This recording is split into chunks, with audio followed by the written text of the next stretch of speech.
In this mix, we're going to be looking at two things. First of all, the number of pathways through a particular network, and in the second video, we're going to be looking at the shortest pathway. All right, so we're going to be doing a calculation for that. So in this part here, we're looking to find out how many ways you can get from A to B. All right, so we're going to go through that. So if we're looking at, there's one way to get to that node below, one way to get across to that node to the right, and we'll follow that through as ones, and then we'll follow that one down as ones. Now for the next one here, you've got two ways to get to that node. So you've got a 1 and a 2 going in.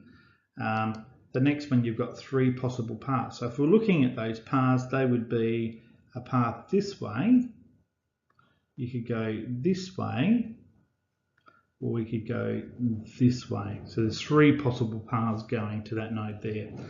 All right, we'll go and do the next one. So you've only got one way to get to that point there, one way to get down below. Now what we've got is we've got 3 coming into here, and we've got 4 coming, 1 coming into here. So really what we're doing is we're going to be adding that node with that node there, the nodes that lead into it, and that tells us what we're going to have on the next one. So we do the same process. 4 plus 1 is 5. Okay, coming down, all right, there's only one node that leads into the one at the top over here, and so therefore 1 going across there. Now we've got a 4 and a 1 coming into here. 4 plus 1 should give me a 5. Okay, we've got a 5 plus 5 should give me a 10, a 5 plus 1, 6, and then ultimately if we've got 6 plus 10, then that should give us 16 different pathways that go from A to B. So it's really the addition of the 2 nodes, or any number of nodes that go into a particular node, that will give you the number of paths. So in this next scenario, what we have to do is look at how many paths, but they've got to go through C. All right, so you can't go that way, and you can't go that way. All right, because then that wouldn't be going through C.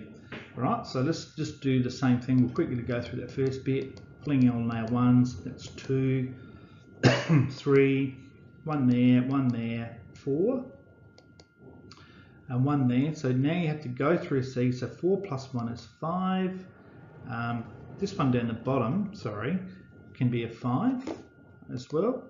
And you get a 5 on that side, so that ultimately will give us 10 possible ways from getting from A to B that go through C.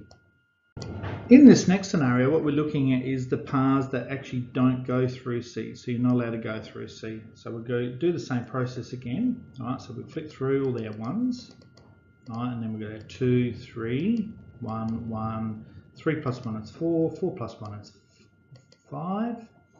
And then follow our 5 there. We're going to follow our 1 across, our 1 down. So 5 plus 1 is going to give us 6. Okay, 6 possible paths that go from A to B that don't go through C. So in these questions here, what we're looking is from the shortest path. Okay, these might be kilometres or metres, or particular cost of building a road. So it's the shortest path from A to B.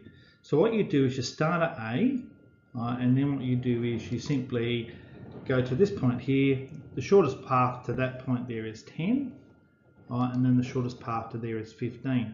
So now I know I could go this way, or I could go this way.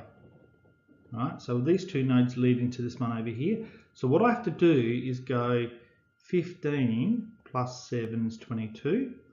And 10 plus 8 is going to give me 18.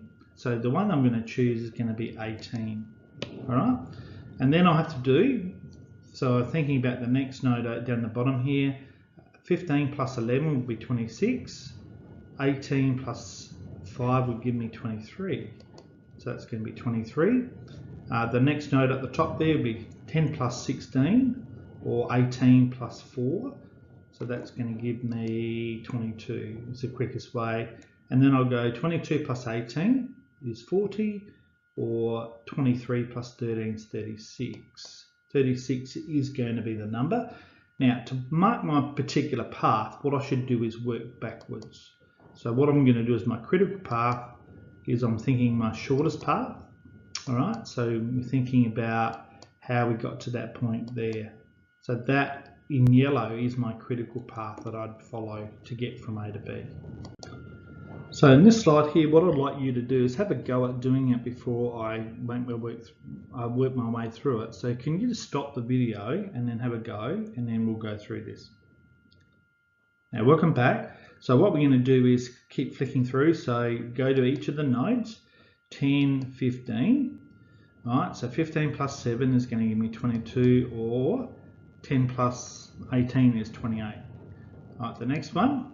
All right, so I could either come down this way here, or I could go that way there. So 15 plus 14 is 29, 22 plus is 27. All right, and then the top node, I've got 22 plus 4 is 26, or 10 plus 16 is 20, or it doesn't really matter which way you go there. And then the last one is 26 plus 18, 44, or 27 plus 13 is 40. So 40.